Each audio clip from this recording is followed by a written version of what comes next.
noite negra e na cidade alguém vai sonhar.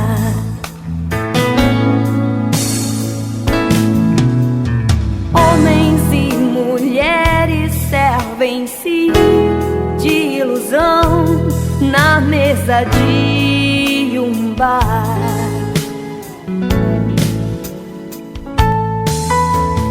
Nasce o mês de abril e como viu o astronauta, a terra é cor de anil.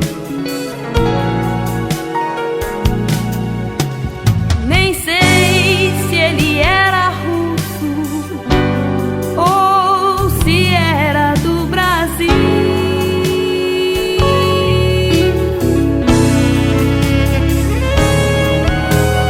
Ando meio tonto e no entanto a lucidez não vai me abandonar.